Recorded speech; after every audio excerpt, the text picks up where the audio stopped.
All right, so today we're we're going deep on a topic that's been pretty controversial lately. Yeah. Grooming gangs in the UK. You sent over a uh, really intense article hmm that just dives right into it, the crimes, the controversies, and even some ways forward. So, I think what's really interesting here is how this article, it really shows just how hard it is for a country yeah, to balance immigration, integration, and, the idea of social responsibility. Like, it makes us ask ourselves some tough questions about how Yes. anxieties about cultural differences and political correctness, how those impact a nation's ability to protect its most vulnerable citizens. Like, it's a global conversation, really. It is. And speaking of uncomfortable truths, this article does not shy away from them. I Yeah. mean, it really just lays bare the brutal reality of these crimes, especially, how they're systematically targeting young girls. But before we get too far, let's define what we're even talking about here. Well, the term grooming gang itself is actually a point of contention. The article talks about how these groups operate. They use these calculated strategies to gain trust Right. with vulnerable people, especially young girls, and then they systematically exploit that trust for sexual abuse. Wow. But some people, even like J.K. Rowling, Oh. argue that grooming gang isn't even the right term. Really? They think rape gangs is more accurate and impactful. That's a really important point, and it really speaks to how important language is, Hmm. especially with a topic this sensitive. But the controversy doesn't stop there, right? The article also gets into this really charged debate Mm.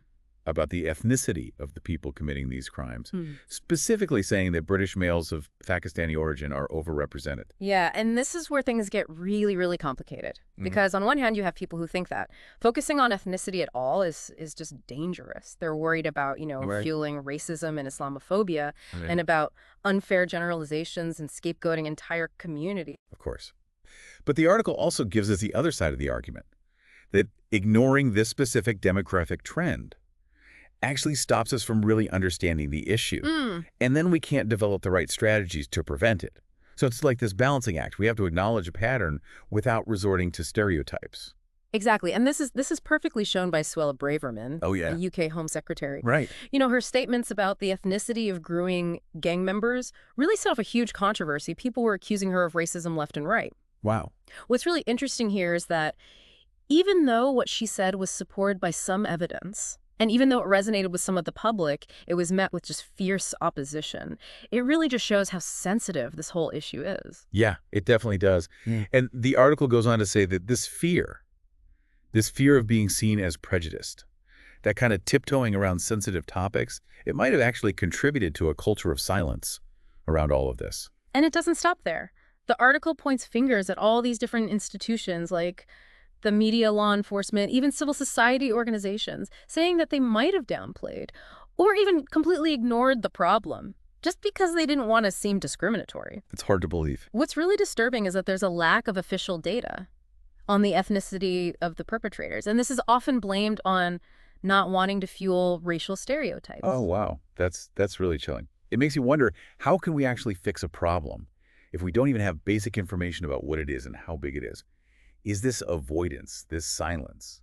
Is it actually putting more people at risk? It's a huge question, and it brings us to some of the cases the article talks about, cases that really show the human cost of this. Okay. One example is Shabir Ahmed. He was a grooming gang leader, but he also held a position of trust in the community. He was a welfare rights officer. Wow. Think about that. Someone whose job it was to protect vulnerable people was actually exploiting them. That's horrifying. And then there's Tommy Robinson. He's a controversial guy. He became known for being very outspoken, often in an inflammatory way, about grooming gangs. Right. And he ended up in prison Right. because of allegations against a Syrian refugee, which adds another layer to this whole mess. Yeah. It's definitely a tangled web. Robinson's case really throws gasoline on the fire of the debate about free speech and the limits of what you can say, especially with something as sensitive as this. It shows how, even if you have strong opinions, and even if those opinions are backed up by some evidence, you can still face serious consequences for saying them. So where do we draw the line between free speech and potentially harmful rhetoric?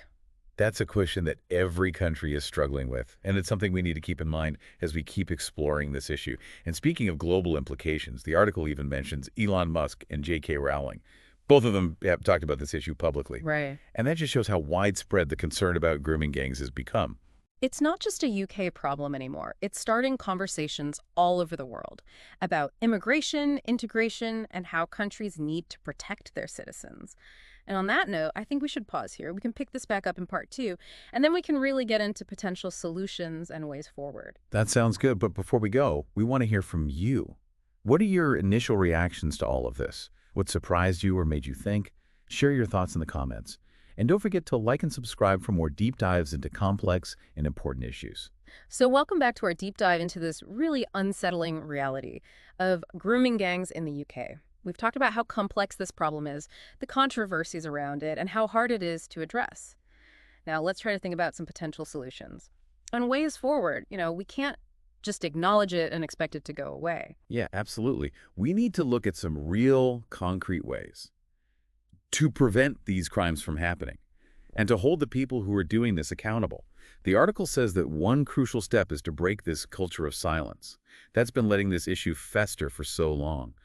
But what does that even look like in practice? Well, it means we need to have open and honest conversations. Even when those conversations get uncomfortable, we have to move past this fear of being called racist or Islamophobic and put the safety and well-being of potential victims first. This means talking about ethnicity and cultural differences, but without resorting to harmful generalizations or stereotypes. So it's about finding that balance, acknowledging patterns but not falling into prejudice. But it's not just about talking, right? The article also talks about how important robust data collection is. Exactly, if we don't even understand the patterns and trends of these crimes, including the backgrounds of the people doing them, we're basically fighting this blindfolded. Data can be really powerful for developing targeted interventions and preventative measures, but of course, we need to be responsible and ethical with this data. We can't use it to fuel discrimination or prejudice. Right. It's about using information to protect, not to persecute. Now, the article also mentions immigration policies and integration programs.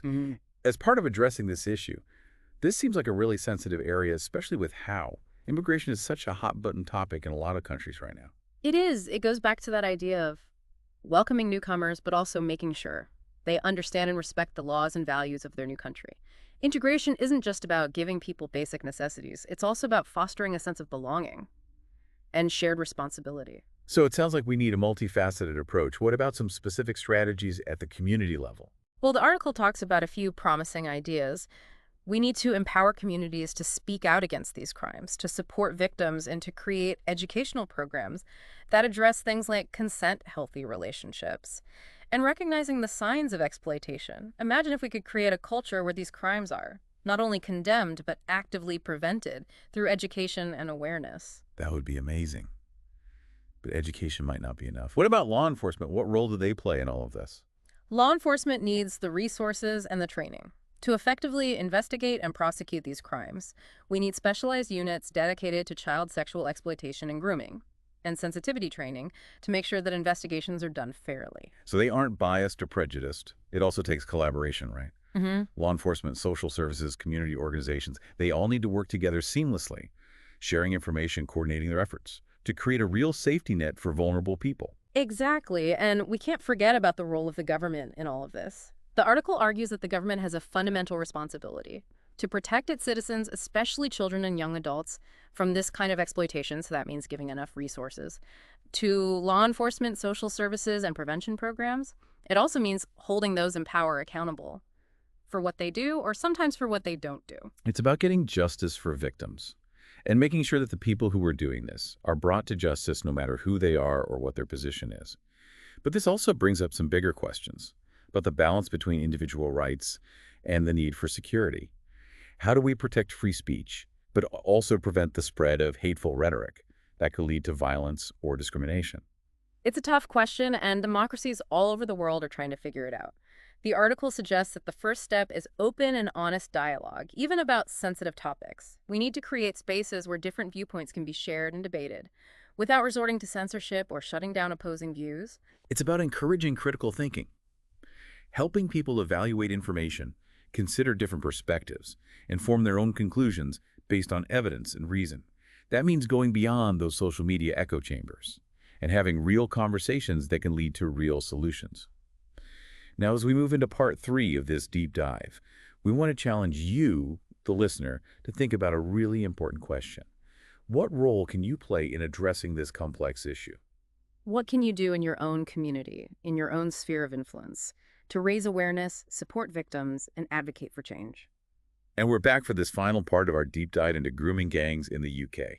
We've really gone through a lot, how complex it is, the controversies, and even some potential solutions. But as we wrap up, let's kind of zoom out and see how this connects to the bigger picture. Yeah, you're right. This isn't just a UK issue. It brings up global questions about immigration integration and how countries are responsible for protecting their people from exploitation and abuse. And this whole conversation has made us face some uncomfortable truths about our own societies. We've seen how fear, prejudice, even political correctness, can actually make it harder to address these sensitive issues head-on. It's complicated. There are no easy answers. Definitely. But what we've learned from this deep dive is how important it is to have open dialogue, critical thinking, and the courage to actually challenge the status quo. It's a call to action for all of us, individuals, communities, institutions, to work together to make a safer and more just world.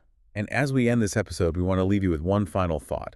The article we looked at focused on the UK, but the themes it brings up, they go way beyond national borders. Think about your own community, your own country. Are there issues, maybe uncomfortable ones, that we're avoiding talking about? Are there groups of people who are vulnerable because of silence fear or because we don't want to face hard truth? Those are really important questions to ask ourselves, both as individuals and as a society. Because at the end of the day, if we want to create a world where everyone feels safe, we need to be vigilant, compassionate, and willing to have those tough conversations. Exactly. Remember, knowledge is power. The more we understand about these complex issues, the better we can advocate for change, support victims, and hold people accountable. This deep dive has taken us through a tough and often disturbing topic.